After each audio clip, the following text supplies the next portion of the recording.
organizar una serie de paneles virtuales. Esto es el último de los 4 que hemos planificado hasta ahora y estamos pensando si entre ahora y esperamos que en el 2022 ya estamos en persona en Guatemala, pero para seguir con estas conversaciones por medio virtual durante este año, entonces le vamos a mantener informado. Queremos dar un minuto al inicio. Yo sé que los compañeros y compañeras del colectivo han tenido una persona muy querida a ellos que falleció, pero queremos también ofrecer un momento de silencio para todos y todas. Casi todos aquí tenemos alguien conocido, alguien querido a nosotros que ha fallecido de esta pandemia, y entonces queremos realmente darles un homenaje silencioso y pensar en su memoria, en las huellas que ellos nos han dejado.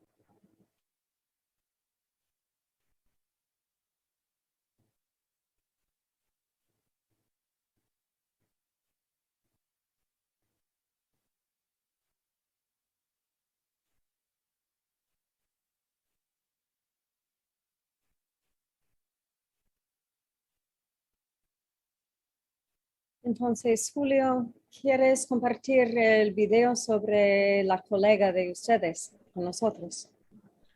Muchísimas gracias. Buenas tardes a todas y todos.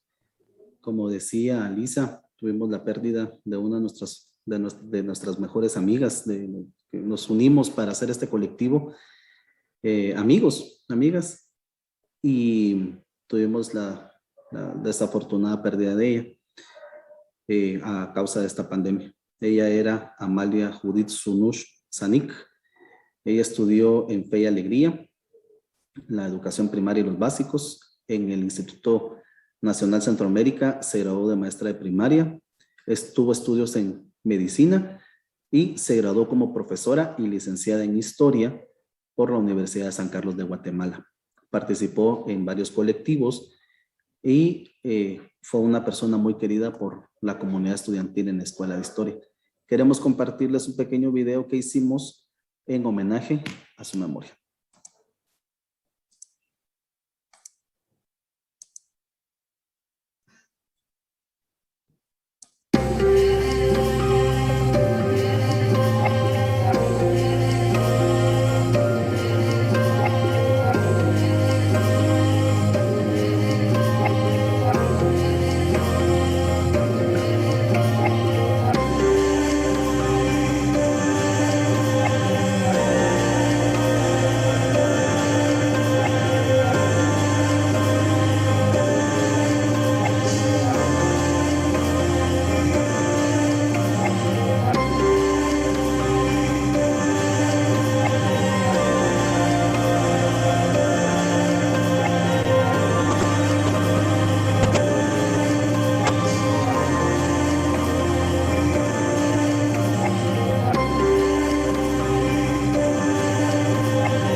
Queremos agradecer el tiempo y queremos honrar su memoria, siguiendo sus luchas, sus investigaciones y sus trabajos. Así que muchas gracias a todos y gracias, Lisa, por el espacio. No, gracias a ustedes por compartir un poco de la vida muy valiosa de esta señora, y lastimosamente yo no tuve el honor de conocerla, o si la conocí en una actividad de GSN, fue de paseo, pero quiero como aprender más de ella por sus colegas y sus compañeros. Entonces, vamos a comenzar formalmente esta mesa redonda. Y entonces el primer es sobre las investigaciones históricas sobre el anticomunismo en Guatemala, un tema muy puntual, creo. Entonces, la primera presentación es de la compañera Lorena Miguel Coronado sobre el arte publicado en el Diario de Centroamérica en la década revolucionaria. Lorena, usted tiene la palabra. Muchas gracias al GSN por la invitación y por el espacio que nos brindan para poder compartir nuestras investigaciones. Pues lo que quiero presentarles es únicamente el avance de este primer tema que tenemos, que hoy quiero compartirles, ¿no? Entonces, comparto pantalla entonces. Me dicen si se ve. Muchas gracias. Solo hay que ponerla en presentación. ¿Ahí? Ahí está. Muchas gracias. Bueno, me uno al homenaje a todos nuestros compañeros, amigos que nos han adelantado a la eternidad, producto de esta pandemia. Entonces, en memoria de ellos, un homenaje respetuoso. Pues bueno, este trabajo se deriva de otro que he venido realizando en los últimos tiempos. Entonces, este es un primer avance. Es sobre las distintas ramas del arte que se publicaron durante 1944-1954 en el periódico, en el Diario de Centroamérica, que es el diario, a la actualidad es el periódico oficial, solo que para esta temporalidad era con otras connotaciones. Entonces, pues bueno, me voy a analizar un poco qué son ¿cómo se llama? Las presentaciones del arte, ¿ya? En sus distintas manifestaciones. Entonces, la RAE nos, en la prensa, ¿no? Entonces, nos plantea de que la prensa escrita, pues, se publica por intervalos, y en este caso el Diario de Centroamérica es un matutino. Las ediciones son diarias, ¿ya? Entonces pueden ser semanales y también mensuales o anuales. El antecedente de la publicación de periódicos en Guatemala, pues lo encontramos en 1729, producto de ya los cambios que se estaban dando en la corona con las reformas borbónicas. Y entonces se establece ya la publicación de manera mensual de la Gaceta de Guatemala. Entonces, pues en un Lorena, inicio, ¿sí? Lorena, perdón que la interrumpa. Su presentación se ve como ampliada. No sé si puede reducir un poco la pantalla para que podamos ver su presentación. Ustedes me dicen de qué manera. Hay que reducirle seguramente desde su computadora donde tiene por ahí, ajá. Esos tal vez. Veamos cómo ¿Ahí? queda. No, se ve más ampliada todavía, tal vez al revés. ¿Acá? Probemos. No. ¿Ahora? Uy, qué raro. No. Bueno, yo creo que tenemos que seguir, aunque sí, no podemos seguimos. Sí, Bueno, seguimos. perdonen. No Bueno. tenga pena. Seguimos, Lorena, disculpe. Bueno, entonces las distintas etapas que la formaban eran, pues publicaba cuestiones de religión relacionadas principalmente y la vida política del entonces Reino de Guatemala. Pero ya durante el periodo conservador pasa a ser el periódico oficial y a divulgar las cuestiones, asuntos políticos que ¿cómo se llama? Se decidían en el seno del Estado conservador. Para 1871 deja de publicarse y es sustituido por el periódico El Guatemalteco, ya en el tiempo liberal. Entonces, a mediados del siglo XX, de 1944 a 54, pues bueno, los periódicos que más circulaban eran tres principalmente: La Hora y el diario El Imparcial, que eran los periódicos de oposición, y el diario de Centroamérica, que era el de mayor tradición, que era el diario oficial. Entonces, por eso me enfoqué en el diario de Centroamérica. Entonces, estos son los periódicos de la época, ¿ya? Este es La Hora, el Imparcial y el Diario de Centroamérica. Entonces, lo que daba a conocer acá eran los puntos de vista del Estado. Entonces, aquí nos interesa un poco el periodismo cultural. Y entonces, este periodismo cultural, pues es la manera en que se difunden las ideas de arte, de cultura que difunden los periódicos y como una manera también para que la sociedad los consuma. Entonces, este puede ser las personas que lo escriben, pueden ser especialistas en las temáticas o periodistas de formación. Entonces, esto da cierta característica a los, ¿cómo se llama? A las distintas columnas que se vayan a publicar. En el caso del objeto de estudio, me interesa acá las publicaciones que realizaba el grupo Sakerti, el grupo americanista y a manera ya un poco más personal, Ricardo Barrios Galindo, que publicaba la columna de arte, literatura y arte. Algo diferente a todos los demás, ¿cómo se llama? A diferencia de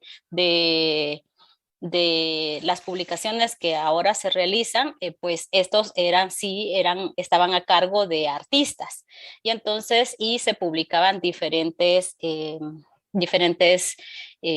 por ejemplo, poemas, también resúmenes de libros, vamos a ver. Entonces, la oferta de arte que se desarrolla y se impulsa también desde el Estado y desde los intereses de los distintos grupos que se aglutinaron en esta década es bastante amplia. Entonces va en todos los sentidos. Literatura, grabado, poesía, también hay cuento, ¿ya? Novela. ¿Ya? Y todo esto comprometido con un fuerte compromiso para el desarrollo del proyecto revolucionario. Y esto lo dejan plasmado los grupos artísticos en las diversas publicaciones que tenían. Entonces, para esta temporada, el Diario de Centroamérica ya había cedió sus páginas porque se les denominaban páginas tomadas. Entonces, para que los distintos artistas publicaran en ellos sus columnas. Entonces tenemos pues el Diario de Centroamérica, se funda en 1880 con capital de Marco Kelly, que era un trabajador ferroviario, ¿ya? Y que tuvo también bastante impulso de la mano con Ramón Salazar, por sus páginas también pasó Lorenzo Montúfar, entonces estamos hablando de personajes que dejaron una gran trayectoria dentro de la literatura guatemalteca, José Miguel Vidaurre, dentro de otros. Entonces era publicado por ¿cómo se llama? La imprenta La Unión, y ya posteriormente, cuando se fusiona con 1931 con el periódico El Guatemalteco, los fusiona Jorge Ubico, entonces ya pasó a ser el diario oficial, pero esto fue a inicios de siglo, ya con Ubico es la fusión de estos dos periódicos, y de ahí en adelante es lo que conocemos, solo que ahora publicado por la Tipografía Nacional y adscrito a el Ministerio de Gobernación. Y hasta la actualidad es el periódico oficial en donde se publican todas las diversas actividades que realizan los gobiernos de turno. Entonces tenemos el grupo Sakerti, que se aglutinó a una diversidad de artistas. Dentro de ellos habían músicos, poetas, escritores, ¿ya? Y pintores también. Entonces, estos publicaron de 1949 a 1954 su página semanal en el Diario de Centroamérica, ¿ya? Y entonces, publicar en las primeras publicaciones de la columna, dieron a conocer los 7 puntos que le dieron la base a su proyecto de grupo. Entonces, pues era anticolonialista, antifeudalista y comprometido con la Revolución de Octubre. Entonces, organizaban diversas actividades, desde concierto, poesía, exposiciones artísticas, como también preocupados por la forma en que se estaba, en el compromiso que el artista debía de tener con el tiempo, con la coyuntura que estuviera, ¿cómo se llama? A la que se estuviera enfrentando. Dentro de sus integrantes hay diversos personajes con una gran trayectoria artística, ¿ya? Entonces ellos fueron algunos, y de los últimos sobrevivientes tenemos al doctor Carlos Navarrete, que nos comenta en una entrevista personal de que el dinero para financiar una sede para el grupo era por medio de la Secretaría de Cultura adscrita a la presidencia, que dirigía la primera dama de la nación. Entonces, con eso ya tenían una sede y podían organizar sus diversas actividades. Entonces aquí estamos viendo un apoyo por parte de esta. Entonces estas son parte de las publicaciones de la página que tenía. Se llamaba Arte para el Pueblo. Entonces esta página fue semanal. Estuvo dirigida por varios de sus integrantes, dentro de ellos Miguel Ángel Vázquez, Alfredo Guerra Borges, Jaime Díaz Rosoto y Carlos Navarrete, entre algunos. Entonces, publicaban sonetos, publicaban resúmenes de libros, poemas, también cuentos, y todo con las ilustraciones que se le adjudicaba a cada uno de sus artistas. Es otra parte de la página, desde otra perspectiva. Esta es parte de ¿cómo se llama? Del concurso que realizaron, y la mesa redonda también ¿cómo se llama? El debate que se organizó sobre el compromiso del artista con su tiempo.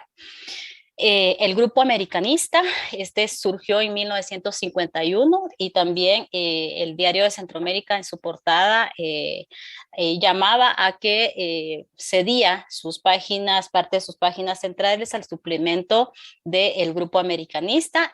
Su postura política también bastante firme, en contra del coloniaje, por la libertad, por la vida, en contra también de cualquier manera de opresión en América Latina. Entonces era un poco más amplio.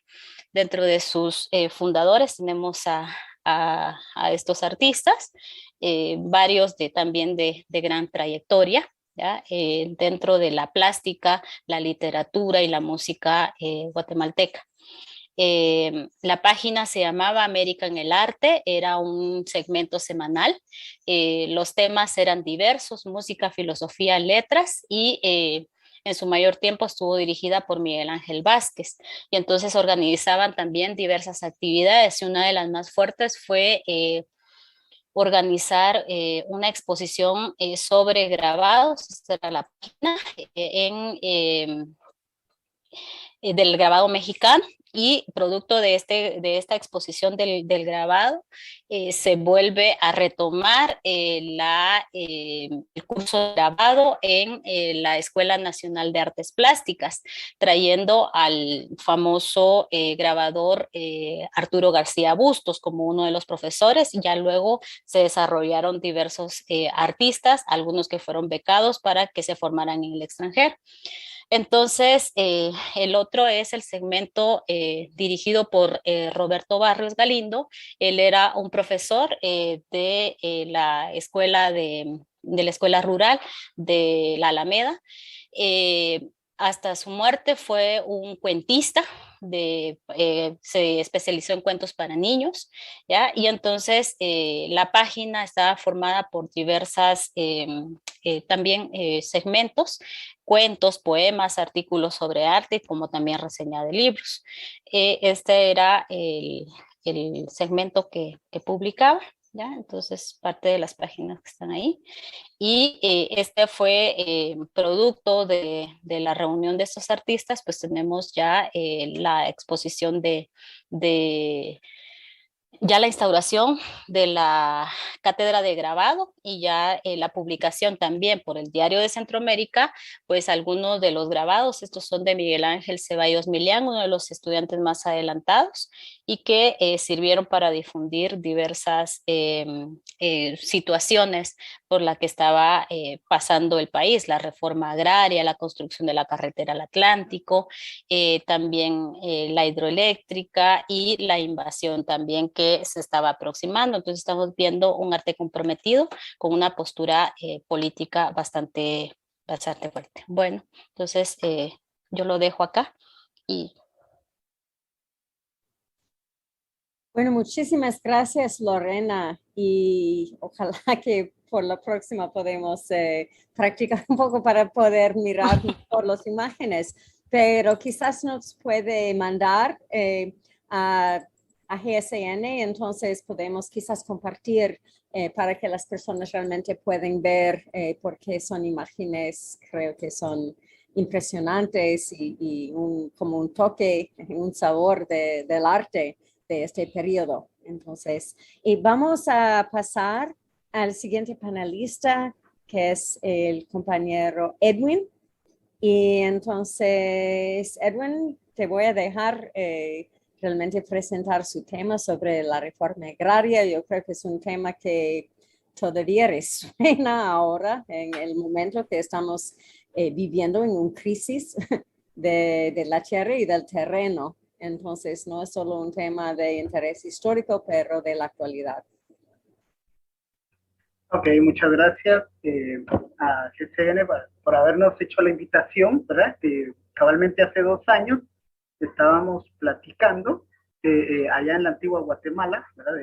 De otro de los temas por ahí.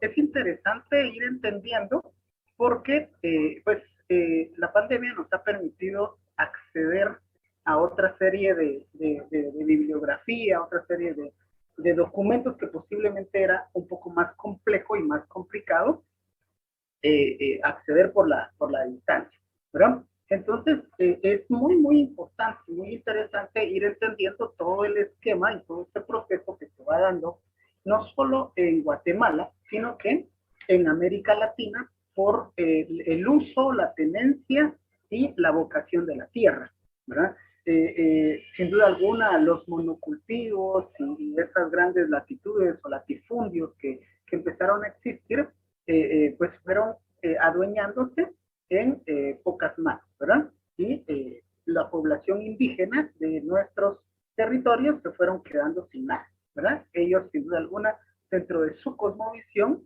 han replanteado los 4 grandes elementos, ¿verdad?, para proteger la tierra y la naturaleza, pero en este momento entonces se empiezan a apropiar y adueñar dentro de ese espacio. ¿Cómo se llama? El estudio que estoy realizando todavía está en plena construcción, ¿verdad? Llevo más o menos un año, año y algo, ¿verdad?, leyendo, buscando información sobre qué ha sucedido, y sin duda alguna lo que habíamos comentado, ¿verdad?, siempre los pueblos originarios se han mantenido en constante empoderamiento y restitución del derecho consuetudinario de acceso a la tierra, ¿verdad? Y sin duda alguna hacer reformas agrarias va dentro de ese esquema porque da una certeza legal, ¿verdad?, una certeza jurídica, y por supuesto la reforma agraria consiste en dar una nueva forma al campo, ¿verdad?, que la tierra sea laborable y diferente a la preexistencia, ¿verdad?, que desaparezcan esos latifundios y esos grandes solares que el dueño es muy pequeñito, y en Guatemala y en América Latina pues abundan. Sin duda alguna, los pueblos prehispánicos llegaron a utilizar porciones de tierra muy favorable para los cultivos. Ellos sabían, dentro de toda su sapiencia y su sabiduría, sabían en qué momento, qué tipo de productos que eran pues, de acorde a su dieta podían darse, ¿verdad? Y sabían pues más o menos en dónde se podía cultivar y en qué zonas no. Eso era lo interesante. Por supuesto, estos grandes aportes permitieron que los pueblos desarrollaran técnicas agrícolas, un sistema de cultivo en terrazas, la utilización del riego, ¿verdad?, a pesar de que no existía fuerza mecánica y o hidráulica para hacer llegar y distribuir el riego, se mantenía, ¿verdad?, tal como el Perú, que tiene pues zonas bastante altas, y en Guatemala pues también que tenemos espacios como Huehuetenango que son bastante altos, ¿verdad? Lo interesante es que durante este periodo predominaba la propiedad colectiva de la tierra. Cuando llegan los españoles, por supuesto, la tierra era fundamental para la producción de este estado colonial, ¿verdad? Y entonces se inicia un proceso no solo de expropiación, sino de reparto de tierra. Partiendo de ese principio de lealtad, ¿verdad?, que la afirmación y confirmación del derecho jurídico. En otras palabras, previo a la llegada de los españoles, no existía propiedad privada, y con la llegada de ellos, pues sí, ya aparece, y todo nuestro digesto constitucional va a hacer énfasis en que el Estado es protector de la propiedad privada del ciudadano, y aparece en todas las constituciones que hemos tenido por ahí. Por supuesto, la idea era, pues, quien tenía la tierra va a tener el poder, ¿verdad? Quien poseía la tierra tenía el poder económico, social y político. Y al final de cuentas eran los que iban repartiendo todo esto. Es importante entender para el caso de Guatemala, porque tomo de referencia a Guatemala para poder tratar de encontrarle el espíritu de la ley a los demás países y a las demás leyes, ¿verdad? Entonces aquí, pues que empieza el cabildo, porque en abril de 1528 las primeras ordenanzas. Y es el reparto de solares, ¿verdad? Muy cerquita de la ciudad, destinados a la construcción de casas y algunos espacios para cultivar la tierra. Establecida la audiencia, aparecen las leyes nuevas, ¿verdad?, donde en 1542 se asume la prerrogativa de reparto de tierra, y entonces ahí ya queda el aparecimiento de la propiedad privada como tal. Esto va a variar dependiendo de los procesos de conquista y colonización que se dan en distintos países, ¿verdad? México va a ser antes, Sudamérica va a ser un poco después, pero vamos a tener casi siempre este reparto colonial de la tierra en la misma consideración. Ya para la época independiente, en Guatemala, en 1824, se va a promulgar la Constitución de la República Federal de Centroamérica, y en 1825 la Constitución Política del Estado de Guatemala. Ahí es donde aparece ya la ideología liberal, ¿verdad?, y establece principios de ciudadanía. Entonces ahora ya todos somos ciudadanos según esto, ¿verdad? También a los que ejercitan alguna profesión útil o a medios conocidos de subsistencia. Esto es importante porque deja fuera a la ciudadanía del concepto ciudadano a la población indígena. Por lo tanto, ya había sido proceso de expropiación durante la época de la colonia, y aquí termina de confabularse el hecho de que no son ciudadanos y por lo tanto no tienen acceso a estos procesos, ¿verdad? El 1 de enero de 1825 se emiten varios decretos, ¿verdad?, encaminados a eliminar tierras comunales y a los ejidales. Esto va a generar entonces la abolición total o el riesgo de que la población indígena pueda reclamar, ¿verdad?, su propiedad. Y aquí pues menciono otras fechas donde llegan hasta 1836, entonces esta legislación buscaba obviamente fortalecer la lógica de políticas liberales, por el principal objetivo era la propiedad de la tierra. Así de simple. O sea, aquí no vamos a necesitar ningún proceso adicional porque la tierra va a ser ese elemento de propiedad privada. Durante el llamado régimen conservador en Guatemala, se va a restituir ciertas formas colectivas de propiedad, ejidos y tierras comunales, ¿verdad? Pero el gran proceso, el gran punto acá es que el régimen caracteriza por paternalismo y exclusión.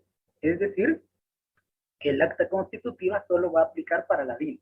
O sea que la figura de indígena sigue quedando fuera. Para 1837 se da una protección, la pongo ahí entre comillas, que brinda las tierras comunales durante varios decretos, pero mantuvo los mandamientos y la obligación de vialidad de las tierras. Entonces hay que ir entendiendo el Estado finquero y la sociedad liberal que se va a formular a partir de 1850 en adelante, ¿verdad? Donde la ideología liberal promueve el disfrute de los bienes materiales como un medio para la felicidad, la confianza en la razón humana, para fijar las reglas y el individualismo, ¿verdad? En otras palabras, el liberalismo, según algunos, es una filosofía de éxito. Éxito como sinónimo de propiedad y riqueza. Estamos hablando de 1850, ya 180 años después seguimos en las mismas, ¿verdad? Entonces ahora con el neoliberalismo va vinculado a esta situación. Sin duda alguna, ya para 1894 en Guatemala, el gobierno emite una ley agraria donde regula estos terrenos baldíos. ¿Cuál era la razón? Bueno, y los terrenos comunales. Pues lo que necesitaban eran extensiones de tierra para la caficultura, ¿verdad? Recuérdense que Rufino Barrios y después de la reforma agraria, de la reforma liberal, permite ese proceso de crear la caficultura, ¿verdad? Y que esto va a ser nuestro nuevo monocultivo. Ya a partir de 1899 se crea la Dirección General de Agricultura, pero el énfasis es específicamente la ocupación de colonias y regiones vírgenes para explotar el café. Para 1909 se emite el reglamento por el que se establecen jueces agrícolas, ¿verdad?, en cada departamento de ese entonces de la República para quedar habilitados y quienes puedan trabajar en estas fincas. Don Manuel Estrada Cabrera otorga 139.500 hectáreas a la UFCO y a la subsidiaria International Railways of Central America. Entonces, esto permitió también otra explotación, no solo del café, sino también del banano y el tren, la utilización del tren que va por de ese espacio. Lázaro Chacón va a impulsar toda una serie de decretos, siempre con el régimen liberal, y Jorge Ubico llega hasta crear el decreto 1160, que pues da en usufructo tierras baldías a diversas comunidades, ¿verdad? Para que no hubiese ningún tipo de revuelta o situación en contra de él. Bueno, aquí nos vamos ya específicamente al periodo revolucionario y contrarrevolucionario. Esto me lo voy a llevar un poquito más rápido por cuestiones del tiempo, y pues creo que ya muchos sabemos qué pasó y qué ha pasado con el decreto 900, ¿verdad? Que al final de cuentas por ahí va. Se dan toda una restitución de derechos agrarios, derecho a organización, derecho al acceso a la tierra, la tenencia, uso y propiedad de la tierra, crédito agrario, sujeto a reformas, etcétera, etcétera, ¿verdad? Y una asistencia técnica. 1954, ya sabemos que el decreto 900 no dio a más, ¿verdad? Se terminó y se cortó por ahí. Y la idea era evitar la relación latifundio-minifundio, ¿verdad? Y pues bueno, ya sabemos que la reforma agraria causó numerosos cambios, pero el plan Operación PV Success, pues ahí ¿cómo se llama? Se fue, ¿verdad? Jacobo Arbenz Guzmán tuvo que salirse de la presidencia ya hoy lo podemos decir claramente, por instrucción del gobierno de Estados Unidos, porque tocó intereses muy interesantes de la familia Eisenhower en este momento, que el gerente general era el hermano del entonces presidente. Y el decreto 900, y esta es la parte interesante, porque en ese espíritu de la ley nos ha permitido ir entendiendo que se pide lo mismo. Estando en México, estando en Guatemala, estando en Perú, estando en cualquier otro lugar. Se nos pide exactamente lo mismo, ¿verdad? Y aquí pues estoy manejando un par de acciones o un par de situaciones, perdón, de cuanto a este derecho de la reforma agraria, ¿verdad?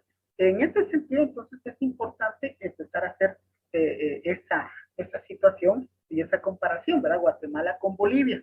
Recuerden entonces que Bolivia también tenía la encomienda, tenía la figura del colono, y esta es una figura, ¿verdad? Bastante interesante, nueva para la latitud guatemalteca, que es el ponjeaje, ¿verdad? Que es un mozo que va en hacienda en hacienda prestando sus servicios 1 o 2 semanas, ¿verdad? Y entonces, esa es la realidad bolivariana.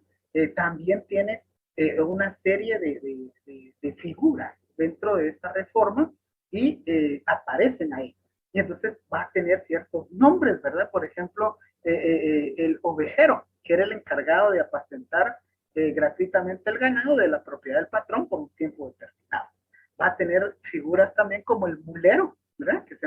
Que se va a encargar de cuidar a las semillas, también del hacendado, y en este caso se le llamaba camani, ¿verdad? El campesino debía cuidar las cosechas ya recogidas durante el tiempo que sufría alguna transformación, pero el resultado de alguna de la patata helada y deshidratada luego de estar en el sol. O sea, estas realidades del campo, tanto guatemalteco como boliviano, va a terminar siendo bastante interesante y similar, solo que ellos ya tienen su figura específica para cada uno de ellos.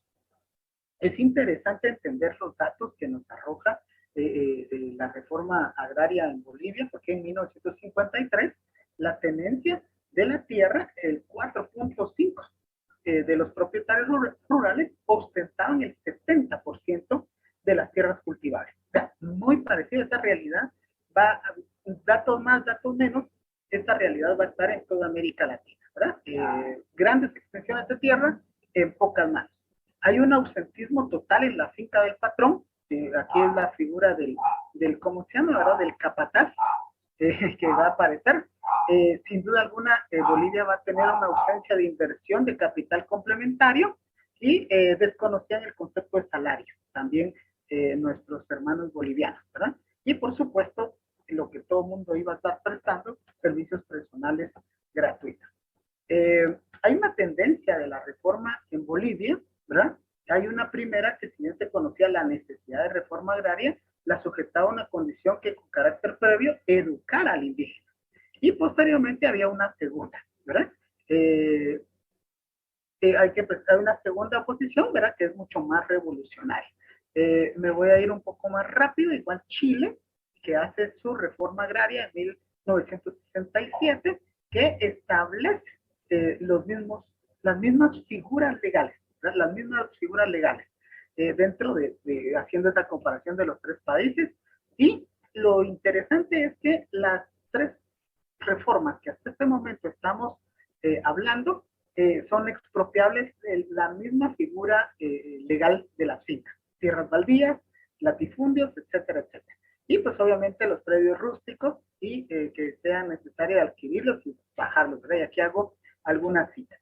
Para Colombia, que se da de 1936 al 61, ¿verdad? Que va generando exactamente, miren ustedes, aquí no hay que descubrir el agua azucarada, ¿verdad?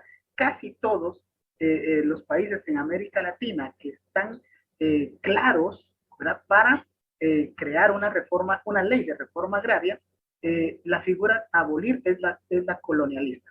Por eso se hacen consejos nacionales de desarrollo agrario, por ejemplo, allá en Colombia y aquí en Guatemala se hacen los comités agrarios nacionales, ¿verdad?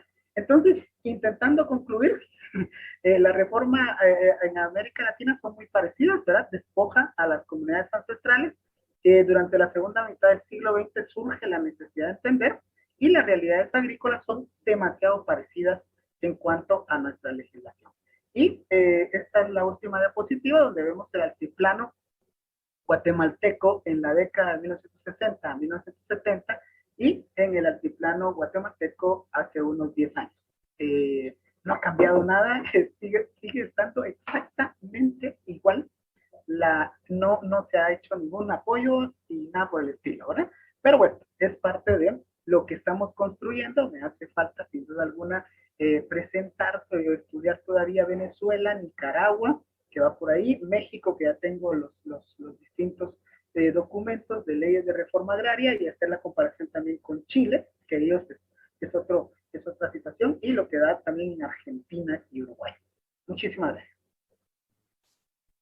Bueno, gracias Edwin, y quiero aplaudir los primeros dos panelistas por respetar el tiempo. Entonces, porque realmente queremos tiempo al final para preguntas, debate. Entonces, es excelente y podemos decir que en 2021 no es muy diferente, y nosotros por el lado acá en Estados Unidos estamos mirando unos resultados humanos de la falta de reforma agraria en los migrantes que siguen llegando. Yo conocí la semana pasada a alguien que llegó en mayo de 2021, ¿no? Entonces trabajando en Estados Unidos ya con estas consecuencias, ¿no? Son varias consecuencias, pero podemos ver por la de nosotros la consecuencia humana. Quiero pasar la palabra al compañero Julio David. Entonces, él va a hablar sobre la religiosidad popular. Entonces, Julio, tienes la palabra. Muchísimas gracias. Buenas tardes a todas y todos otra vez. Quiero empezar, bueno, gracias por el espacio. Y bueno, este es un trabajo que estoy haciendo con respecto, no sé si se logra ya la pantalla completa. Creo que sí. Sí, sí se ve. Perfecto, gracias. Entonces, este es un tema que estoy trabajando por las consecuencias que está teniendo en la actualidad a nivel religioso, ¿sí? Entonces vamos a hablar del anticomunismo en la religiosidad popular en Guatemala y algunas ideas que quiero plantear hoy para el debate. Una de las grandes ideas es pensar si Guatemala es un país anticomunista. De hecho, recuerdo cuando era niño que en casa mi mamá nos decía que había que tener miedo a los comunistas porque comían niños, y algo muy claro es que en Guatemala somos un país cristiano, católico, no sé si todavía en su mayoría, pero un país de larga tradición católica. Y recuerdo que mi mamá, entre estas cuestiones, decía que a ella le decían, cuando era niña, mi mamá ya tenía 4 años cuando fue la liberación, cuando fue la contrarrevolución, y que había que rezar. Y mi mamá dice que se recuerda cuando mi abuela las ponía, a mis tías y a mi mamá, las ponía a rezar para que el comunismo no entrara a Guatemala, el rosario en las tardes, noches, etc. Entonces, este tema del anticomunismo es uno de los que más despierta pasiones en ambos lados, en ambas posturas. Como dice el maestro Mauricio Chaulón, el anticomunismo se convirtió en la ideología del Estado guatemalteco a partir del derrocamiento de Jacobo Arbenz. A través de ese mecanismo ideológico se aplicó una política sistemática de dominación y hegemonía. Y esto lo vamos a ir viendo a través de muchísimas formas que Salvador Montúfar ya nos explicará posteriormente. El anticomunismo guatemalteco ha tenido también un carácter en el cual la interlocución está totalmente cerrada. yo no puedo hablar porque cualquier persona que sea catalogada de comunista no se le puede escuchar, no se le puede hablar, no se puede dialogar con él, porque es una persona mala, es una persona que hay que huirle como se le huye al diablo o al fuego. En el caso de Guatemala, pues quien ha liderado esta cacería fue y empezó con este proceso Carlos Castillo Armas. Y esta es una fotografía muy simbólica que es del Archivo Histórico Arquidiocesano, de la serie de fotografías de la Contrarrevolución. Está Carlos Castillo Armas y Mariano Rosal Arellano, arzobispo metropolitano. Estos dos personajes van a ser los que van a liderar este proceso. En otro trabajo, pues hablaba de por qué en algún momento dado es que Rosal Arellano tiene este pensamiento anticomunista, pensando en las cuestiones que habían pasado en el bloque socialista, en la persecución religiosa que había existido. Pero es punto para otro debate. El tema es que el uso de la religión se va a convertir también en un instrumento de dominación. El anticomunismo es este proceso de rechazo a cualquier cosa que tenga marxismo, socialismo, comunismo o a un Estado benefactor. ¿Por qué? Porque se le va a tener miedo a que yo no tenga que trabajar y entonces el Estado me dé todo, como decían que pasaba en, ¿cómo se llama? En la Unión Soviética. Esto tiene unas manifestaciones claras antes de la Guerra Fría, en el caso de México, que es este trabajo, y propiamente para Guatemala, por parte de sectores católicos y empresariales, aunque mantuvo intacto, aunque no se mantuvo tan coherente, pero sí fuerte en el caso de Guatemala en las décadas siguientes. Y para esto, pues vamos, el baluarte del ejemplo de esta religiosidad popular va a ser la imagen del Cristo Negro de Esquipulas, que como sabemos se utiliza como un símbolo de la lucha anticomunista. Y estas son fotografías de la procesión del primer año de la liberación. Se recuerdan que el arzobispo ordena la peregrinación de dos imágenes, la imagen del Señor de Esquipulas, por todo el país, con rogativas para que el comunismo no entre a Guatemala. Y ya unos meses antes del golpe de Estado, a Jacobo Arbenz, pues sale la carta sobre los avances del comunismo en Guatemala.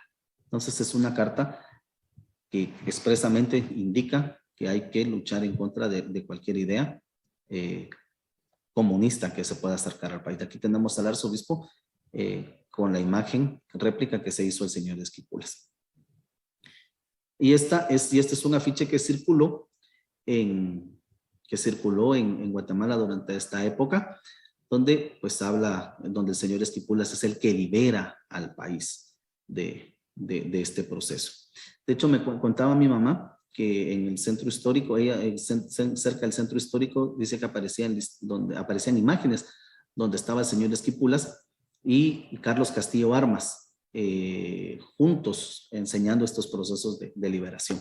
Y había una serie de leyendas y demás de que el señor Esquipulas se le había aparecido a Castillo Armas en Esquipulas pidiendo la liberación del país y demás. Pero este es un solo de estos aspectos. El otro aspecto tiene que ver con algo que algunos historiadores le han denominado el símbolo de la victoria. ¿A qué se refieren con esto? El 5 de diciembre del 54, unos meses después de la liberación o de la contrarrevolución, la iglesia guatemalteca pide que se corone a esta imagen que ustedes están viendo, que es una imagen que en este entonces tenía 350 y tantos años. Más de un par de años se celebraron los 400 años de esta imagen y la procesión y demás. Y se pide que se le corone de manera pontificia para agradecer los beneficios de Dios y de la Virgen en la lucha contra el comunismo. Obviamente no es que se diga de esta manera, pero este es el discurso que se hace. Entonces, esta imagen sale en procesión desde el Templo de San Francisco, recorre la ciudad de Guatemala hasta el entonces Estadio Revolución, ya había cambiado de nombre por Estadio Nacional. Y esta celebración se hace el 5 de diciembre del 54. ¿Cuál es el fin de esto? Demostrar la victoria del catolicismo sobre el anticomunismo. La madrina, coincidentemente la madrina de la corona, la que presentó la corona fue doña Odilia Palomo de Castillo Armas, la esposa de Carlos Alberto Castillo Armas, que era conocida en este entonces como la Dama Católica. No sé si logran ver, esta es una fotografía del diario de este día, donde aparece la corona que es presentada durante la celebración litúrgica de la presentación y coronación de la imagen. Y esta es una fotografía de la procesión del 8 de diciembre. Como les decía, esta coronación la excusa fue la celebración del centenario de la declaración del dogma por parte de la iglesia. Con estas situaciones, nos ponemos a pensar si al final el tema religioso en Guatemala, como les decía, en este momento Guatemala es una mayoritariamente católica, tiene ideas sobre todo religiosas. Otra forma que la podemos plasmar es cuando asesinan a Carlos Castillo Armas. Esta es una fotografía del cuerpo de Castillo Armas en Capilla Ardiente. Si ustedes observan, las dos figuras que van a liderar esta lucha anticomunista son el señor Esquipulas y la imagen de la Inmaculada Concepción. Como ustedes pueden ver, aquí aparece un crucifijo dentro de la caja, como lo indico en esta imagen, a mi criterio, que aún en la caja está presente el discurso anticomunista, porque el Cristo ha salvado al país del comunismo y de los males que nos puede traer. Y miren, y esta fotografía circuló como regalo a las personas del día, en el primer aniversario del asesinato o del martirio, como decían posteriormente, de Carlos Castillo Armas. Esta es una fotografía también del Archivo Histórico Arquidiocesano de Guatemala. Bajo todas estas ideas, hay algunas posturas que van a cambiar posterior al Concilio Vaticano II. Estas posturas tienen que ver con el promover el desarrollo de la fe católica, lograr una renovación moral de la vida cristiana de los fieles y adaptar la disciplina eclesiástica a las necesidades y métodos de nuestro tiempo, decía el concilio. ¿Qué está pasando en este entonces? Hay un cambio en la mentalidad, en las órdenes religiosas, en las congregaciones, que comienzan a buscar formas de hacer crecer el reino de Dios. Y para ello se propusieron actualizar su pensamiento. Se invitan a participar como asistentes a los superiores generales de las congregaciones en el Concilio Vaticano II. En el 68 va a surgir la Teología de la Liberación y también va a surgir la Segunda Conferencia General del Episcopado Latinoamericano en Medellín. En esta conferencia, los superiores religiosos, las superiores religiosas comienzan a pedir que haya un fuerte impulso misionero hacia América Latina y lugares de Asia y de África. Básicamente, algunos aspectos que tengan que ver con la teología de la liberación, algunos tienen, los religiosos que optan por este tipo de teología van a buscar la opción preferencial por los pobres, además de un deseo de liberar económica y políticamente a los hombres y a las mujeres, que eso es esencial para la salvación. Leen el libro del Éxodo, porque libera de la opresión y a ejemplo para la iglesia y las sociedades que carecen de justicia social. Hay una reinterpretación de las enseñanzas de Jesús en las que se consideran hostiles a las estructuras sociales existentes. En este caso, hay muchísimos religiosos y religiosos que vienen con este impulso misionero, fruto del Concilio Vaticano II. Muchos se adscriben a la teología de la liberación y en este caso otros no precisamente o no practican del todo el tema de la teología de la liberación. Pero frente a las grandes injusticias que se está viviendo en Guatemala, pues optan nuevamente por este punto número 1, la opción preferencial por los pobres. En el caso de Guatemala, Guatemala se vuelve un estado anticomunista y además ya justamente posteriormente al Concilio Vaticano II, ya del 66 en adelante, ya estamos hablando de un estado contrainsurgente. Como dice Domingo Cabrera, el poder institucional es un sistema político anticomunista que se regó desde la aplicación concreta de legalizar actividades que tengan que ver con todo lo anticomunista, contando para ello con constituciones acopladas a estos intereses comunistas. Como un proceso reivindicador, perdonen la bulla de fondo, como un proceso reivindicador, a partir de este proceso, la iglesia comienza a tener nuevas características. Y, por ejemplo, de esto tenemos el mural de los mártires de la iglesia San Sebastián, que es una pintura de Alessandra Becchi. He escuchado comentarios de ahora como dicen, los comunistas quieren ser santos. En este caso tenemos al beato Stanley Rother, que fue un sacerdote y misionero católico estadounidense asesinado por el ejército de Guatemala el 28 de julio de 1981 en Santiago Atitlán. Santiago Miller, asesinado en Huehuetenango el 13 de febrero del 82. En el caso de los beatos Tulio Maruzzo y Luis Obdulio Arroyo, asesinados el 1 de julio de 1981. Y en los últimos días, los beatos mártires del Quiché, que eran el padre José María Gran Cirera, Domingo del Barrio Batz, Faustino Villanueva, Juan Francisco Barrera Méndez, que tenía 12 años, el padre Juan Alonso Fernández, Rosalío Benito, Tomás Ramírez Cava, Nicolás Castro, Rey Jesús y Miguel Tiu Humul. Ellos van a ser considerados, todos ellos van a ser considerados por el Estado como comunistas, aunque ninguno de los beatos que acabo de presentarles se circunscribía ni a esta ideología y algunos tampoco a la teología de la liberación. Este tipo de reconocimiento oficial ha causado muchísimo escozor en muchísimos grupos católicos ante las beatificaciones, llegando a decir inclusive que el Papa Francisco es un papa comunista porque apoya este tipo de situaciones. Quisiera terminar pues agradeciendo la vida de Amalia y celebrando su vida y su legado. Así que muchísimas gracias. Bueno, es muy interesante y Julio, lo que me interesa mucho es cómo usted ha integrado algunas reflexiones personales, porque podemos ver que la historia no es una cosa abstracta, realmente es parte de la vida de cada uno. Entonces, realmente esto da un poquito para no insultar a cualquier vegetariano o vegano, pero pone un poco de carne en los huesos del debate. Entonces, para terminar con la parte formal de las presentaciones, entonces ya Salvador ya está presente. Entonces, Salvador va a hablar sobre el tema del anticomunismo pasado y presente. Entonces, Salvador, ya tienes la palabra.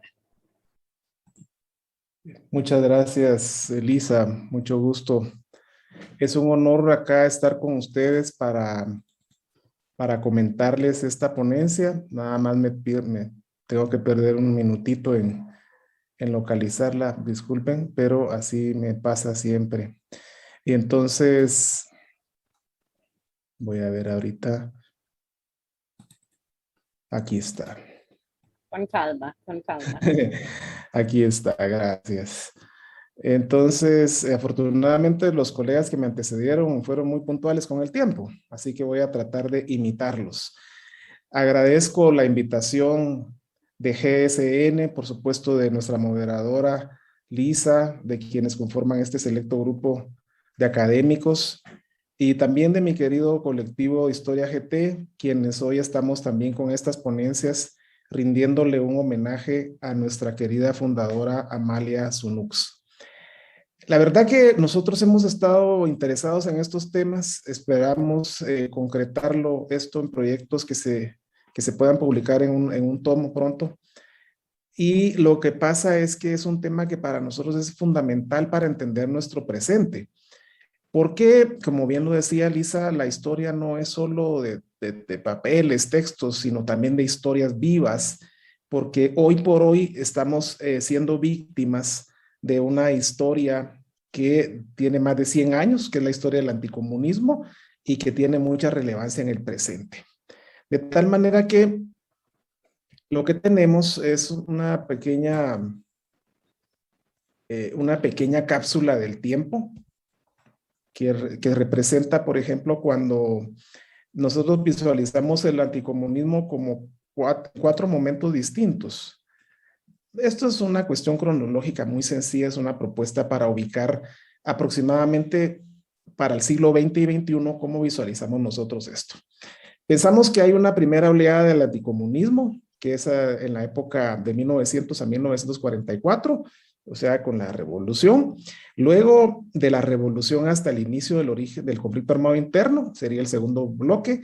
El tercero sería justamente todo el periodo del conflicto armado y el último que sería el que estamos viviendo. En esta ponencia voy a tratar de hacer un hilo conductor hasta el presente. Realmente lo que me interesa sobremanera es resaltar lo que está ocurriendo en el presente con este fenómeno del anticomunismo. Justamente en esa primera mitad del siglo XX ya existía ese fenómeno. Por supuesto que ya a finales del siglo XIX también quienes han investigado la genealogía del anticomunismo, como Mauricio Chabulón, por ejemplo, han encontrado esa larga data. Por ejemplo, a todos los trabajadores que se organizaban, que en aquel tiempo casi todos eran artesanos, ya se les visualizaba como comunistas y empezaron a ser perseguidos y señalados por tal motivo. De hecho, un líder preclaro de estos primeros movimientos en la época del dictador Manuel Estrada Cabrera, don Silverio Ortiz, un líder obrero, fue acusado, perseguido por ser comunista, se decía en aquel tiempo. No es ningún secreto que otro dictador, Jorge Ubico Castañeda, también tuviera esa visión de pensar en que el comunismo como uno de sus grandes fobias. Él odiaba todo lo que tuviera que ver con intelectuales, porque decía que los intelectuales al final de cuentas eran comunistas, así de sencillo.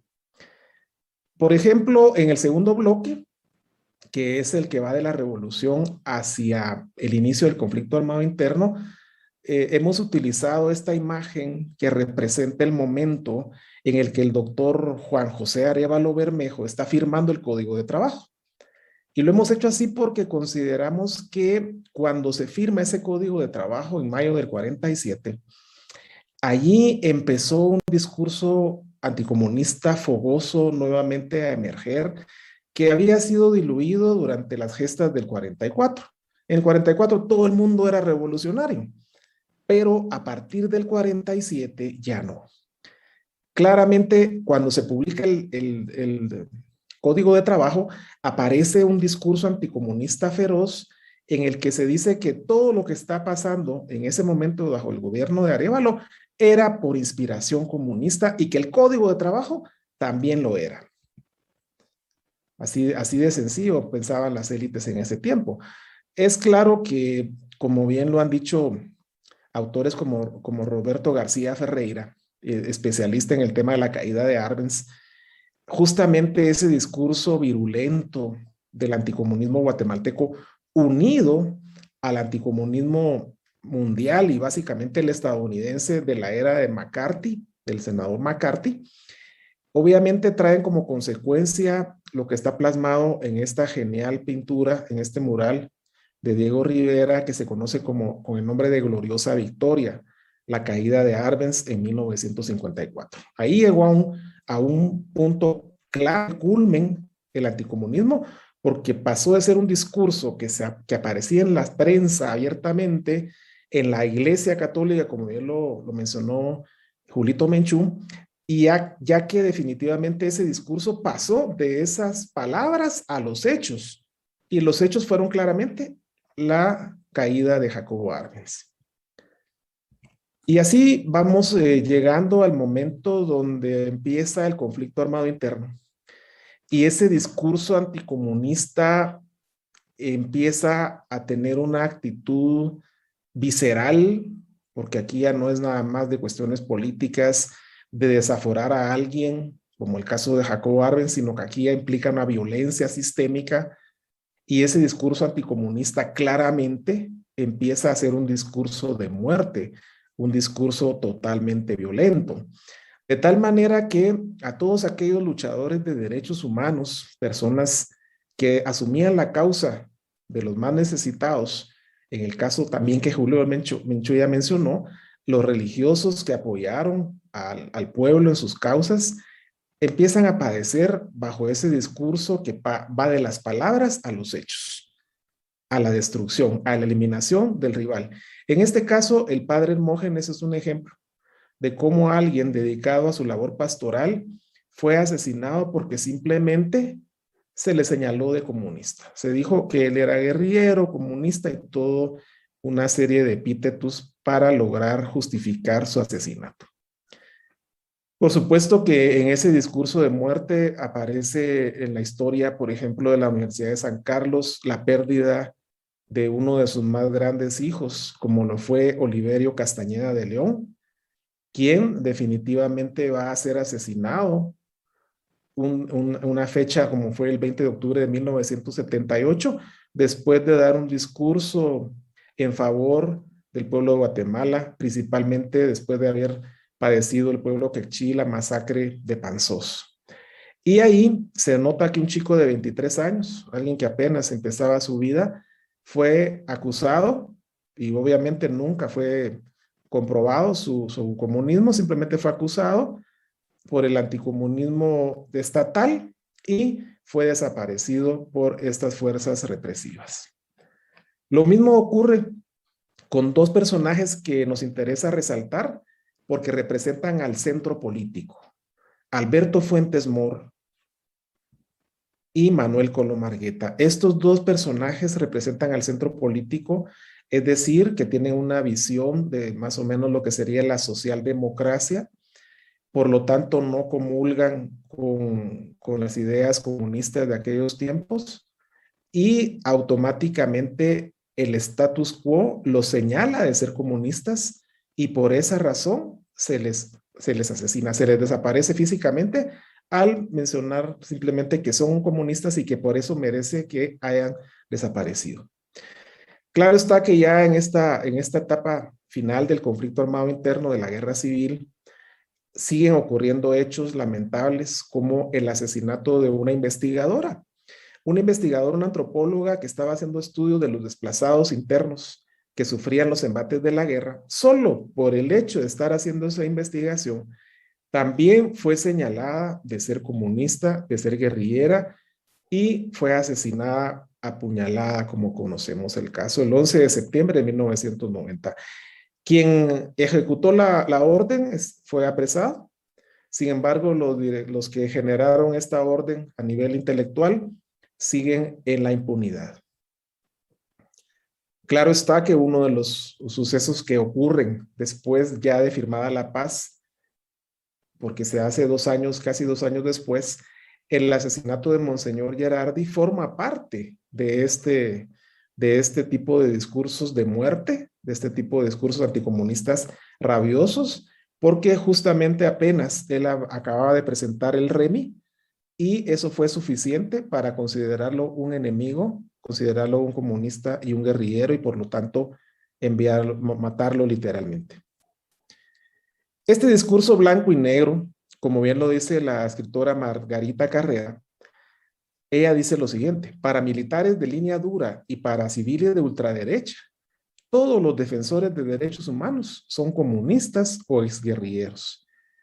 Ese discurso blanco y negro ha prevalecido desde la época de la caída de Jacobo Arbenz hasta la fecha. Aquí nadie en Guatemala puede pedir por derechos humanos o buscar por una democracia. Si esto no es posible, va a caer en esta crisis. ¿Me dices cómo estamos de tiempo, Lisa? Tiene como 4 o 5 minutos. Ah, excelente, qué bueno. Así ya voy más tranquilo para esta última parte. Gracias. Resulta entonces que, por ejemplo, ya en este último bloque, que es la actualidad, yo considero que hubo un hecho simbólico para expresar cómo el anticomunismo se va adaptando a los tiempos, pero no deja de ser anticomunismo. Por ejemplo, el discurso anticomunista que se presentó a nivel del Estado de Guatemala y de las élites que apoyaron ese discurso cuando, luego del juicio por genocidio, en donde fue sentenciado en primera instancia Efraín Ríos Montt el 10 de mayo de 2013, ¿qué ocurrió? Que las élites empresariales al día siguiente estaban pidiendo anular el fallo por genocidio. Ellos se constituyeron en jueces, en abogados, defensores, para que de manera así moral, digamos un apoyo moral, se pidiera que se evitara ese juicio y que quedara cancelado, por lo tanto. El CACIF señaló lo siguiente: Este fallo abona a la polarización y deja una percepción muy clara de que la justicia ha sido presa del conflicto ideológico. Ya vamos a ver en esta última etapa de esta ponencia cómo el anticomunismo va mutando y va diciendo que todo lo que tenga que ver en la lucha por los derechos humanos es porque viene de una ideología. Y esa ideología supuestamente sería la ideología de izquierda. Ya no existe la Unión Soviética, pero ellos siguen soñando con la época en la que todo era la visión macartista. Ese discurso anticomunista en la vida política nacional, tenemos dos ejemplos muy claros de cómo en las últimas 2 elecciones estuvo presente. Porque hoy sabemos que, por ejemplo, Jimmy Morales pudo obtener la victoria frente a Sandra Torres, pese a haber obtenido el segundo lugar, Jimmy Morales, cuando se acudió a ese discurso anticomunista. Se señaló a Sandra Torres como la comunista más roja que nos podamos imaginar, y esto infundió un miedo en la población, y la mayoría de gente se dejó seducir por ese miedo y votaron en la segunda vuelta por Jimmy Morales. Y ese discurso anticomunista ya en manos del presidente electo se puede observar cuando él empieza a manejar otra sutileza de ese discurso anticomunista, cuando se asume esa postura nacionalista, esa postura de la lucha por la soberanía. Ese es un discurso muy, muy trillado, pero les ha funcionado a estos últimos gobernantes. De tal manera que, por ejemplo, Jimmy Morales se dio el lujo de expulsar a la ONU cuando a todas luces esta expulsión era totalmente ilegal. Para poder hacer esa expulsión se hizo acompañar del alto mando militar. Esta fotografía es muy simbólica porque el día que él tomó la decisión de expulsar a la CICIG por el trabajo que estaba haciendo en favor de la lucha contra la corrupción y la impunidad, era para respaldarse de quienes eran los que realmente tenían el poder, y justamente son quienes han liderado esa visión de ese discurso totalmente anticomunista. De tal manera que él llega así campantemente a la ONU a atacar a la CICIG y amarra esa cuestión. De tal manera que al final de cuentas la CICIG fue expulsada de Guatemala pese a los hallazgos que tenía y fue cancelada el 7 de enero de 2019. Aquí está el comisionado que fue expulsado del país y Telma Aldana, que también tuvo un final en ese sentido político muy complicado porque no se le permitió participar en las últimas elecciones. Y otra vez las elecciones que llevan al poder, en este caso al presidente actual, Yamatei Faya, con la misma historia. Sandra Torres fue otra vez acusada de ser comunista y por lo tanto había que vencer al comunismo nuevamente, al comunismo internacional, y ahí fue que triunfó nuevamente. No permiten que el movimiento Semilla tenga su candidatura, por lo que cerramos nuestra presentación con algo que cuando la originamos, hicimos la petición, todavía no existía porque es muy reciente, y justamente el 23 de julio de 2021 fue removido de la FESI como su fiscal principal, Juan Francisco Sandoval. Y veamos cómo la fiscal general, quien lo destituyó, dice claramente que el fiscal fue sustituido porque ejercía una justicia ideologizada, ya que procuraba judicializar a personas de ideología contraria. Ella no lo dice, pero está en el fondo es, Sandoval era de izquierda y solo estaba judicializando a los de derecha. De tal manera que para cerrar, tenemos este punteado. Este discurso anticomunista hoy en Guatemala está siendo utilizado para reaccionar ante la lucha contra la corrupción y la impunidad. Es ahora cuando escuchamos palabras que antes jamás decía en las élites de este país. El debido proceso, cuando la gente estaba muriendo, cuando cayeron 200,000 personas víctimas del conflicto armado interno y fueron desaparecidas 45,000 personas, nadie dijo esto. Nadie hablaba de debido proceso, de Estado de Derecho, de polarización, justicia selectiva, ideologización de la justicia, injerencia extranjera. Pero ahora todos esos discursos están unidos a esa visión anticomunista que fue mutando, como decíamos, con el propósito de disfrazar la impunidad y la corrupción en ese discurso que aparentemente le deleita a las élites porque con ello se sienten complacidas. De tal manera que nosotros consideramos que ese discurso anticomunista sigue vigente. Es un discurso terrible porque sobre esa base no hay una construcción de una democracia que pueda realizarse, ni mucho menos el avance por los derechos humanos. Muchas gracias. Bueno, un aplauso virtual a todos los panelistas porque nos han dado muchísima información y muchísimas ideas para realmente pensar y discutir. Entonces, queremos abrir para preguntas y comentarios. Si cualquier persona tiene algún problema con su micrófono, con el sonido, puedes poner su comentario o su pregunta en el chat.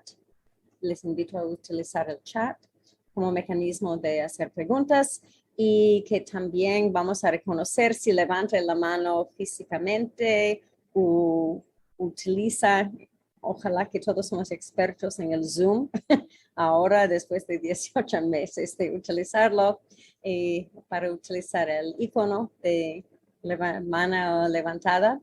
Y entonces vamos a reconocer a las personas que quieren opinar, preguntar, solo que sea en breve para tener más participación de más personas. ¿Quién quiere romper el hielo? Entonces, estoy mirando. A ver, preguntas. Lisa. Sí. Okay, Yo Catherine, quiero... Oh, ok. Catherine tiene una pregunta en el chat que voy a leer, entonces, para El Salvador.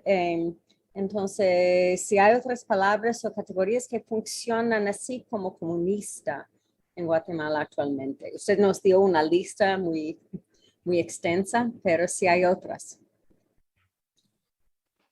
Excelente. Sí, así como en la época de Jacobo Arbenz se hablaba de soviéticos rojos.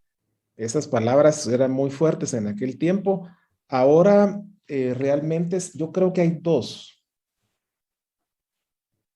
Se sigue utilizando el concepto de izquierda radical. Él es que él pertenece a la izquierda radical. Y hay otra palabra que se usa más en el plano popular. Me imagino que los colegas me podrán apoyar en eso o considerar qué opinan ellos, pero es una palabra que se llama así, se llama chairo. ¿Sí? El chairo. ¿Quién es el chairo? El de izquierda. Pero es una forma así como peyorativa, más usada en el plano popular. Por ejemplo, cuando Jordán Rodas, el procurador de los derechos humanos, apoya la lucha contra la impunidad, a él dice, es que él es chairo, por eso lo está haciendo. Creo que Edwin quería compartir algo sobre estas palabras, ¿no? Sí, un poco en base a esa palabra chairo, porque es interesante que no nace en Guatemala, ¿sí? El concepto hace referencia a México, y en México tiene otra denotación totalmente distinta. Pero aquí en Guatemala usan la palabra chairo para cualquiera. Y lo peor del caso es que la usan indistintivamente.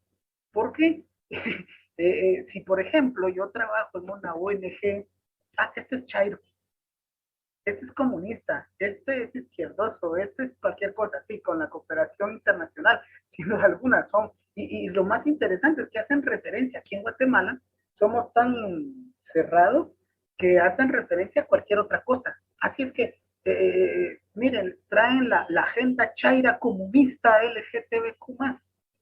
Así como que mezclan cebo con manteca, decimos en buen chapín, y no es ni una ni otra, pero ahí va. Gracias, Salvador, por el... Sí, gracias. Bueno, ya pasamos de la historia a la sociolingüística.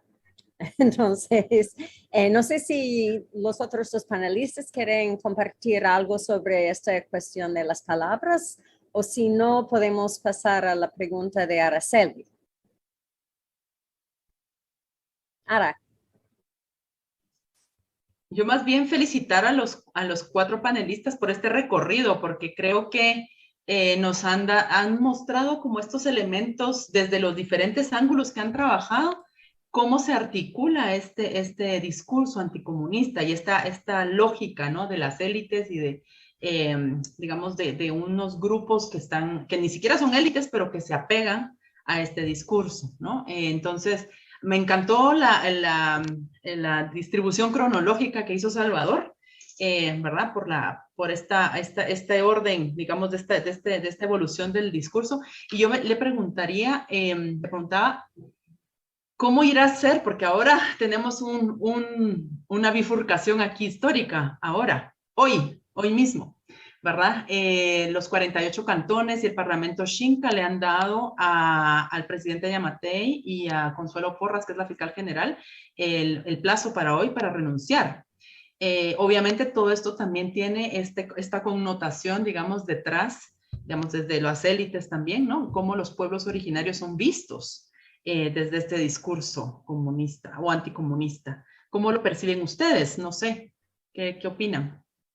Quizá para los cuatro, porque los cuatro tienen diferentes aristas, ¿verdad? Entonces podríamos seguir conversando por ahí. Voy a tomar la palabra, con permiso de los compañeros. El anteproyecto de ley de reforma agraria integral que se da en Guatemala, hace unos 20 años se empezó a trabajar con esto, es uno de los pocos que tiene participación colectiva. O sea, participó todo el mundo, ¿sí? Participaron representantes indígenas, participaron representantes del CACIF, de la Cámara del Agro, del Estado, de todos. Y resulta que cuando llega o intenta llegar al Congreso de la República para que lo aprueben, el gran problema ahí fue reforma agraria. Aquí y entonces ya le empezaron a poner que era un tinte comunista. Nos quieren convertir en rojos, y entonces eso ya no permitió.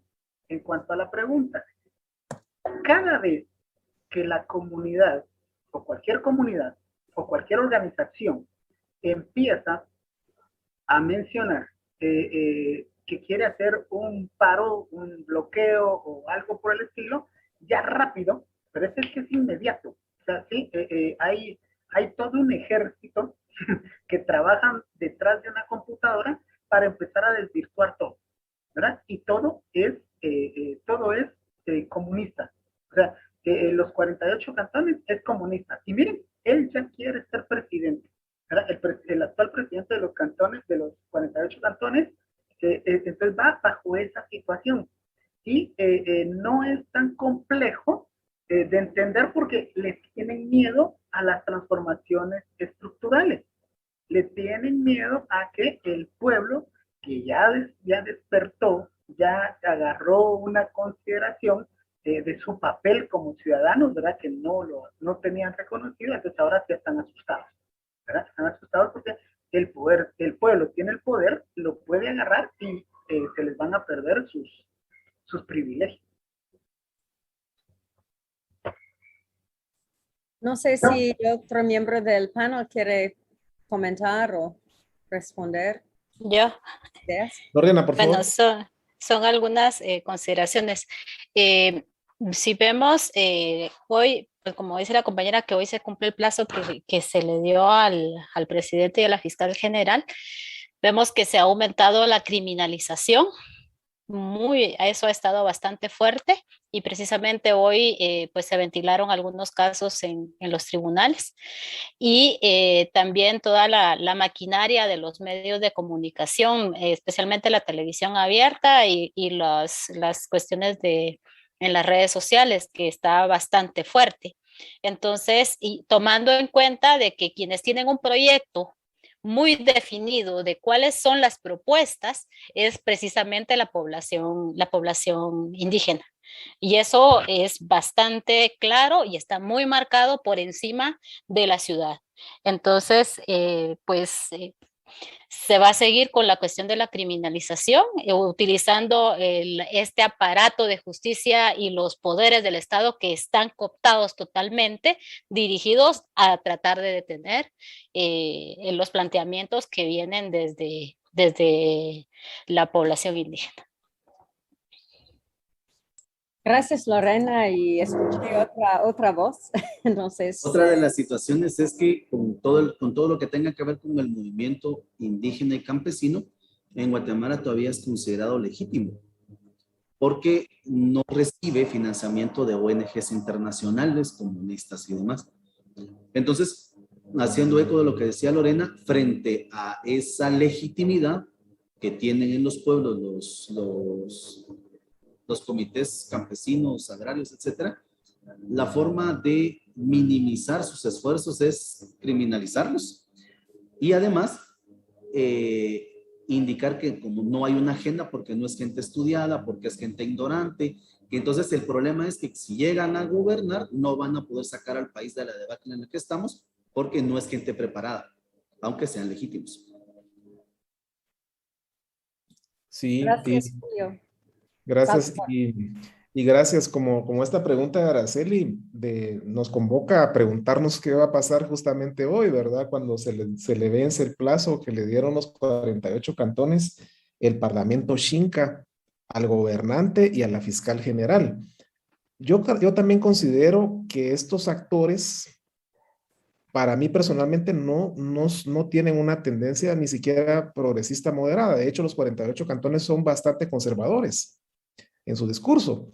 Sin embargo, pese a ese conservatismo, ya están siendo señalados de comunistas, ya están siendo señalados de que tienen una agenda globalista y obviamente es el mismo discurso que no cambia. Y entonces nos damos cuenta nosotros que aquí cualquiera que quiere empezar a modificar el status quo, luchar contra él, ya se le señaló y eso está clarísimo en la historia del anticomunismo, lamentablemente es un hecho. Pero excelente pregunta, Araceli. Tal vez solo una acotación cortita en cuanto a el tiempo de hoy.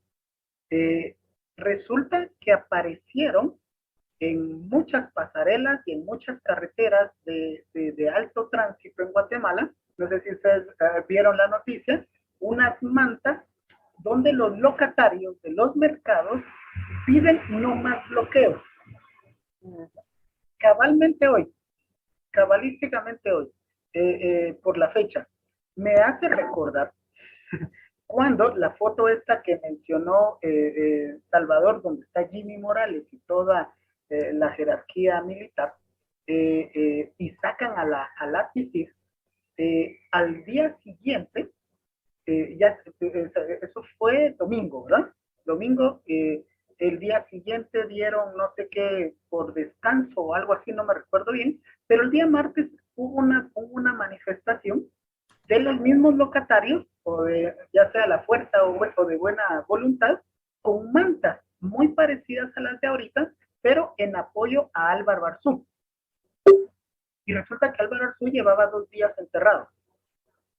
Es decir, todo está plenamente planificado para que los días muy puntualitos esto desaparezca. Y, ojo, no sé si se dieron cuenta, pero hoy en la mañana la Corte de Constitucionalidad mencionó de que una magistrada de la CC que fue delegada por la USAC no puede tomar posesión porque su elección fue rara, ¿verdad? Pero otras sí son.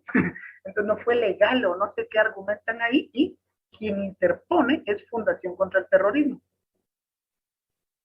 Entonces, esa relación no hay que perder, ese hilo conductual es muy claro y hay que hacer esa lectura para entender que sí, hay toda una situación orquestada para que el status quo siga. Bueno, quiero compartir algunos comentarios que aparecieron en la página de Facebook porque gracias a las personas de la informática de la VG estamos transmitiendo también en vivo en Facebook y entonces tenemos 2 comentarios, uno Mendizábal, excelente presentación, felicitaciones. Y la otra de Wendy López dice que muchas veces el hecho de pertenecer a la Universidad de San Carlos y en especial a la Escuela de Historia lo asocian con el comunismo. Felicitaciones a todos por las disertaciones y agradecimiento al colectivo Historia GT por el homenaje a la licenciada Amalia Chanush. Bueno, Tatiana, ¿había tenido alguna pregunta o algún comentario? Tati, no sé si quieres decirlo en voz alta o que yo leo en lo que tú escribiste en el chat. No, lo puedo hacer y aprovecho a agradecer a todos los ponentes por tan interesantes exposiciones. Aquí hemos estado viendo las reacciones también en Facebook y ha estado interesante. Han recibido varios likes. Seguro los van a poder ver luego. Mi pregunta era para Lorena, de que es sumamente interesante el arte que nos compartió y las publicaciones y la conformación de estos colectivos. Y mi pregunta era, no sé si en la investigación ha logrado llegar a esta etapa, pero un poco cómo vivieron los colectivos la transición hacia la contrarrevolución, ¿verdad? ¿Qué implicó para ellos y para el arte que se produjo, digamos, durante ese periodo, digamos, en el contexto de estos colectivos? Gracias. Sí, muchos de los artistas que estuvieron congregados alrededor de los grupos, el camino fue el exilio, la mayoría.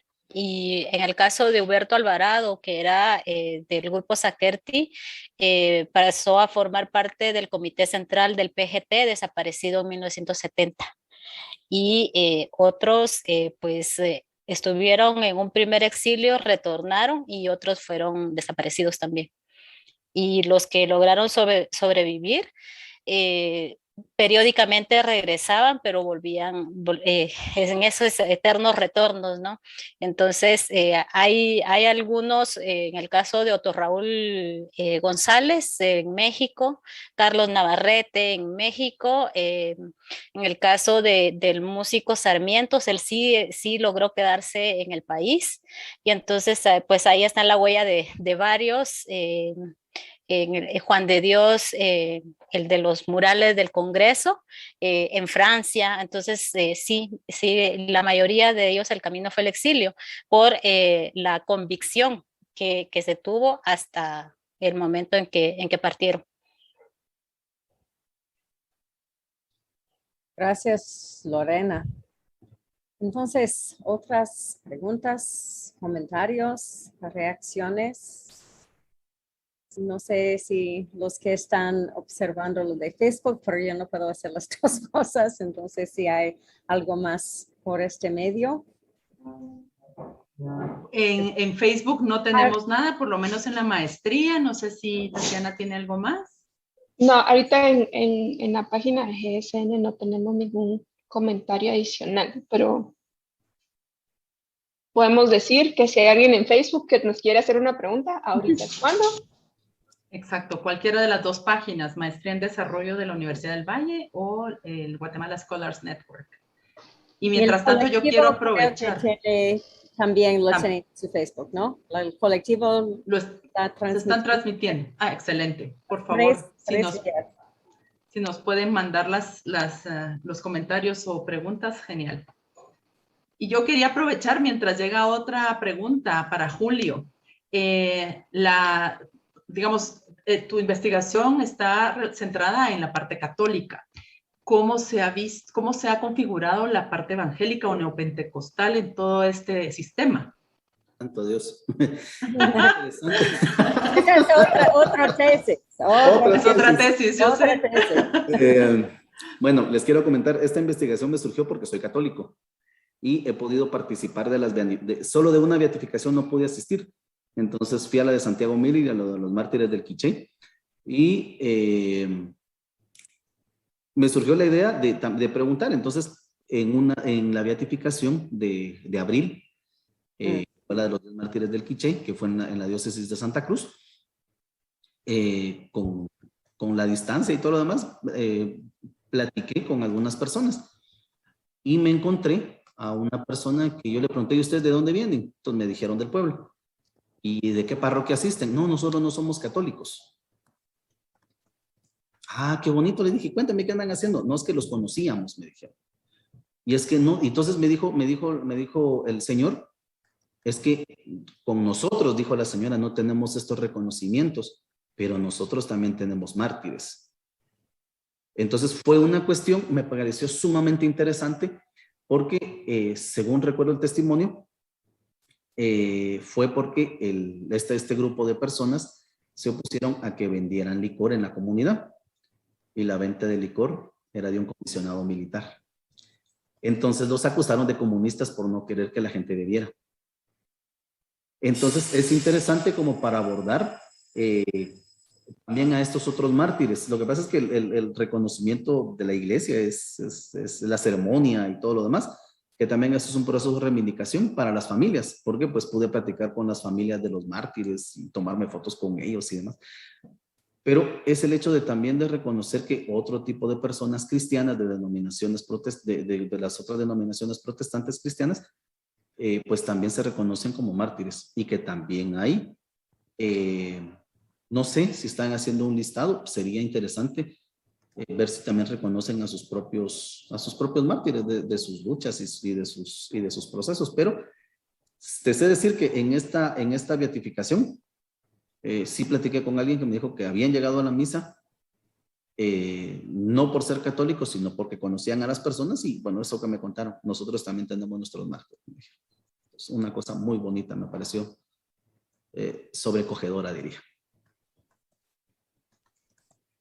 Muchas gracias, Julio. Sí, Julio, gracias. Entonces, ha llegado un momento cuando yo tengo que pasar la batuta, porque yo también tengo otra reunión, pero quiero presentarles a Avery Dickens de Girón, que también es miembro de la Junta Directiva, como podemos decir, de GSN. Y ella va ahora, y luego han llegado unas preguntas en Facebook, y imagino que Avery también puede compartir esto. Sí, Gracias bueno, por esas presentaciones. Perfecto. Avery, ¿tienes micrófono o necesitamos pedirte? Por favor, Mario, ¿le puedes poner el micrófono a Avery? ¿Me fueron? Creo que ya tienes. Ya, ok. Muy bien. Gracias, Lisa, y a todos. Perdón que no podría estar por todas las presentaciones, pero estuve al principio y ahora al final. Y como dice, me avisó Tatiana que tenemos algunas preguntas del Facebook.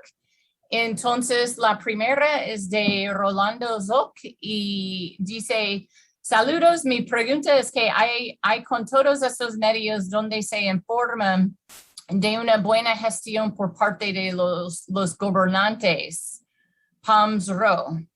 Mi pregunta va al cualquiera. ¿Por dónde empezar en la inclusión de las juventudes en esos movimientos sociales? ¿Cuáles son sus consideraciones?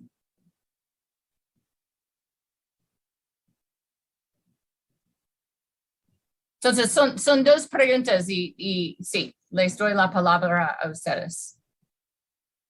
Yo creo que los jóvenes, aquí creo que hay que hacer dos cambios, o dos grupos. Los jóvenes del interior que tienen ya su identificación indígena y están haciendo esa restitución de ubicarse, ellos son los que están, desde lo que yo estoy estudiando con el uso, tenencia y la certeza de la tierra, ellos están teniendo esa lucha constante y ya hubo como un cambio de estafeta. Ahora ya se pasó la estafeta y ya los jóvenes, especialmente con el acuerdo de paz de identidad y derecho de los pueblos indígenas, más este acuerdo de paz de situación agraria, creo que ya los jóvenes están tomando esta consideración, ya están tomando su papel, retomándolo muy fuerte y haciendo denuncia bastante clara.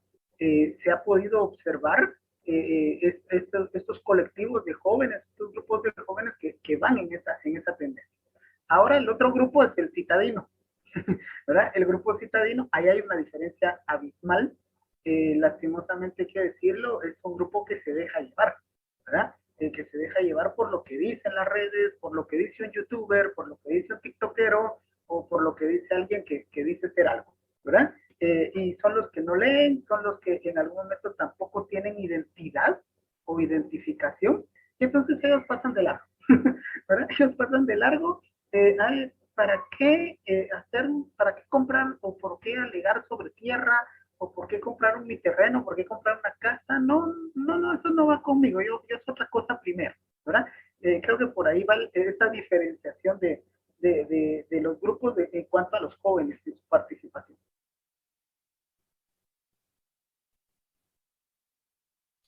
Gracias, Edwin. ¿Alguien más? Sí, Salvador. Gracias, Ebri. La verdad es que yo opino que justamente en los dos ámbitos, ¿verdad? Tanto en el interior como en el capitalino o citadino, para generalizar un poco, hay una nueva generación. Por ejemplo, en el interior yo he visto el florecimiento de muchos grupos de jovencitos que nacieron después del conflicto. Es decir, son chicos que nadie va a decir ellos son guerrilleros porque nacieron después del conflicto, tienen ahora 20, 22 años. Ahí podemos contar artistas, podemos contar músicos, podemos contar intelectuales, poetas. Yo conozco un caricaturista fabuloso de Comalapa, por ejemplo, es genial, y que se están creando colectivos donde están discutiendo los temas, tal vez en un plano local pequeño, sin hacer la gran bulla a nivel mediático, pero son una nueva generación que están reconstruyendo su propia historia y que están dando pasos en la búsqueda de la equidad, de la igualdad, del respeto mutuo, y son otro tipo de jóvenes. Y en el plano urbano igual. Si nosotros vamos a las manifestaciones actualmente, vamos a notar un componente juvenil muy fuerte. Por ejemplo, la comunidad LGTB, la mayoría LGTB son jovencitos. Y la mayoría de las chicas que están empoderadas en sus movimientos en la lucha por la equidad de género también son chicas jovencitas de la Universidad de San Carlos, por ejemplo, de la misma universidad, la Rafael Andívar, la del Valle, etcétera. Es decir, que si le queremos apostar al cambio, pensemos en que ahí están los jóvenes de esta generación post-conflicto que están queriendo demostrar que son una nueva generación y que efectivamente sí quieren cambios para el país. Gracias, Salvador. Yo creo que estamos en una etapa de un resurgimiento, diría yo, de nuevas juventudes con nuevos horizontes, donde la gente se está articulando, donde las organizaciones juveniles están resurgiendo, como decía Salvador, grupos de personas que se reúnen. El hijo de una amiga mía estudia en ciencia política, no tiene ninguna vinculación, entre comillas, política, ni de izquierda, pero se están reuniendo a discutir realidad nacional, están haciendo ejercicios de lectura. Por ejemplo, me recuerdo que leyeron a Guzmán Bocler, por ejemplo, y están haciendo este tipo de ejercicios de discutir la realidad sin una agenda impuesta o que alguien les haya pedido. Entonces creo que esa es una forma en que la gente, muchos jóvenes se están dando cuenta de que hay que hacer ejercicios serios de la realidad para ver por qué estamos así. ¿Y cómo lo podemos ver frente a tantas... y yo siempre les digo a mis amigos, miren los hashtags de las manifestaciones, el renuncia ya. Y es un buen ejercicio de ver en las redes sociales, meterse a ver un hashtag, cuántos jóvenes publican, por ejemplo, renuncia ya, o dónde están las vacunas, etcétera. Entonces, para ver cuánta gente, cuántos muchachos, y que ahora ya es más en Instagram, por ejemplo, publicaron fotos estando en manifestaciones o poniéndose un cartelito, cuánta gente hizo un cartelito que decía vacunado por donación y que eran jóvenes los que estaban haciendo esto. Entonces, creo que al final sí tenemos un resurgir de estas ideas que 20 años después de los acuerdos de paz, la gente está surgiendo después de estos procesos. Gracias, Julio. Y Lorena, no sé si tiene algún comentario. A este respecto no, pero sí una respuesta de la pregunta que me plantea Tatiana. Tatiana, con respecto a los grupos, como tal se desintegraron. Tanto el Sakerti como el Americanista, ya no hubo más publicaciones de la revista Sakerti, las publicaciones igual se detuvieron. Sí, tomando como base a esos grupos, podemos mencionar que se aglutinaron el famoso grupo Vértebra, quienes desde la plástica plantearon una corriente de pintura muy de un realismo social muy pronunciado. Dentro de ellas estuvo Elmar Rojas, también el famoso gato, no recuerdo cómo es el que fue diputado. Marco Augusto Quiroa. Marco Augusto Quiroa, entonces, y que se mantuvieron sobre esa línea. Y dentro de la Universidad de San Carlos, gracias a los, dentro de la Universidad de San Carlos se aglutinaron también otra serie de artistas alrededor de la famosa revista Alero. Entonces, pero que después, que también es otro estudio que hay que realizar, pero producto también de la sistemática persecución, pues tuvo que desintegrarse en 1981, entonces desaparece la revista también. Entonces, pues son otras manifestaciones de ese tipo de arte.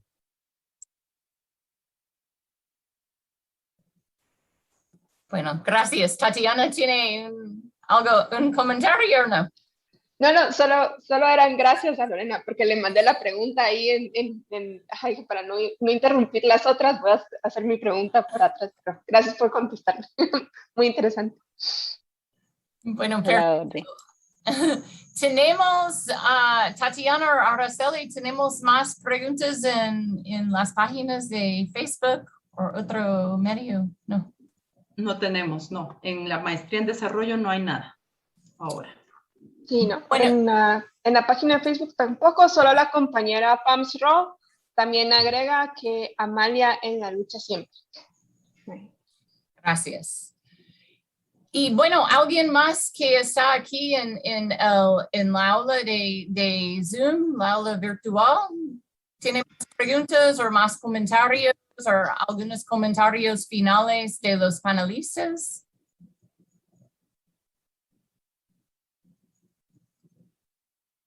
No, bueno, entonces, qué bien la conversación y las presentaciones de esos asuntos tan importantes y tan interesantes. Antes de terminamos, quería recordarles que ya pronto vamos a tener elecciones por los 2 vocales de la conferencia que tomará lugar en julio 2022. Entonces, si alguien que está aquí en el Zoom o que está en Facebook, si está interesado en ser parte de la Junta y tomar esta posición, sería bueno, solamente puede mandarme un email o alguien más en la Junta. Toda la información de todos nosotros está en el sitio de web. Nos puede buscar ahí. Pero estamos, las elecciones son pendientes y necesitamos expresiones de interés y estamos felices de contestar cualquier pregunta que tiene sobre eso.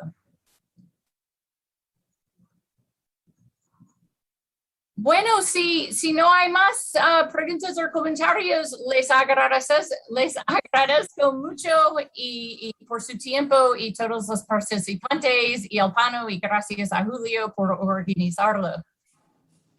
Bueno, muchas gracias. Gracias por el espacio.